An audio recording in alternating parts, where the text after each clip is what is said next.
আকবর হোসেন, এখন আপনার কাছেই বরঞ্চ আমি একটু ক্লিয়ার হই। শুরুতেই আপনাকে পেলে আসলে শুরুতেই প্রশ্নটা করতাম, ক্লিয়ার হয়ে নিলে আলোচনাটা আর একটু সুবিধা মতন আমরা করতে পারতাম।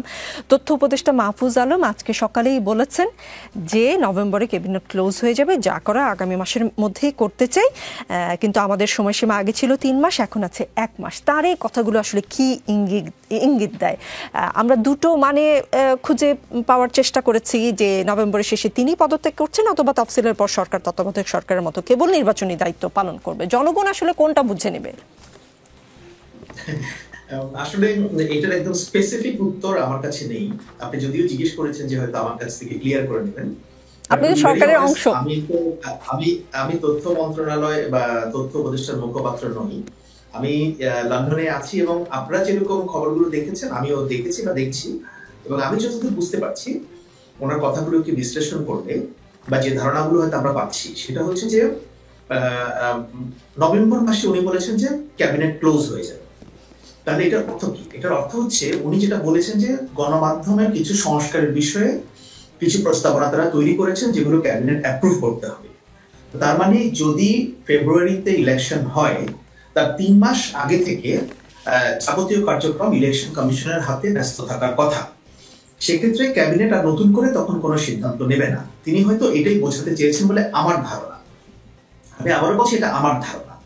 এবং ধরুন তখন তার ক্যাবিনেট নতুন করে সিদ্ধান্ত আর কোনো নেবে না, কিন্তু তারা ডে টু ডে অ্যাক্টিভিটি গুলো করবে।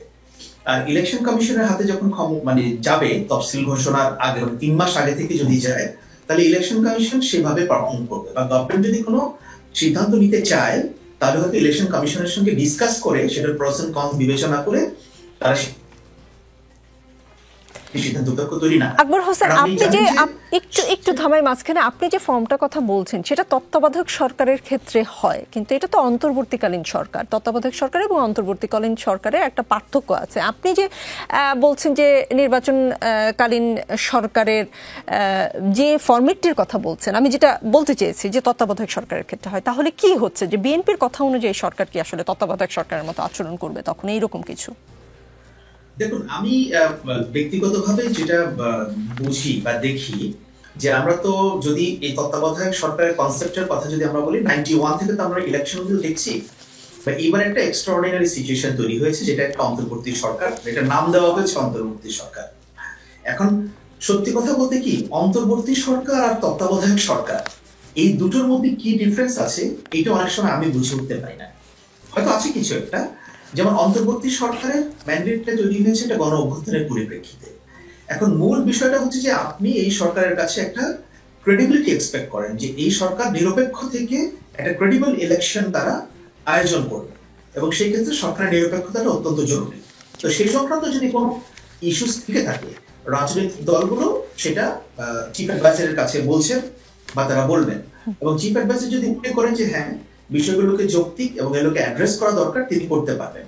এখন আপনি ওই 3 মাসের বিষয়টা, যে এটা কি তত্ত্বাবধায়ক সরকার নাম হবে নাকি অন্তর্বর্তী সরকার নাম হবে, তত্ত্বাবধায়ক সরকারের চরিত্র কি, অন্তর্বর্তী সরকারের চরিত্র কি, এইগুলো আমার কাছে মনে কি খুব সূক্ষ্ম, মানে এটার লাইনটা এত থিন লাইন যে আসলে একটার সঙ্গে আমি আরেকটা ডিফারেন্স খুব একটা দেখি। আমি যেটা মনে, মূল বিষয়টা হচ্ছে যে ইলেকশনটাকে অবাধ, সুষ্ঠু, নিরপেক্ষ মানদণ্ডে উত্তীর্ণ করা। তো সেই বিবেচনা যদি দেখেন, তাহলে এখন যে উপদেষ্টা পরিষদ আছে তারা যদি ক্রেডিবল হয়ে থাকেন, তাদেরকে নিয়ে যদি বড় রাজনৈতিক দলগুলোর কোনো আপত্তি না থাকে, তাহলে that's well and good, fine. আর যদি তাদের কারোকে নিয়ে আপত্তি থেকে থাকে, সেটা কি করবেন? রাজনৈতিক দলগুলো যদি সে দাবি তুলে থাকে, নিশ্চয়ই চিফ অ্যাডভাইজার সেটাকে অ্যাড্রেস করবেন। সুতরাং মানে অপারেশনাল ব্যাপারটা যাই হোক না কেন, মূল উদ্দেশ্য কিন্তু সরকারের নিরপেক্ষতা এবং একটা নির্বাচন অনুষ্ঠান করা। জি।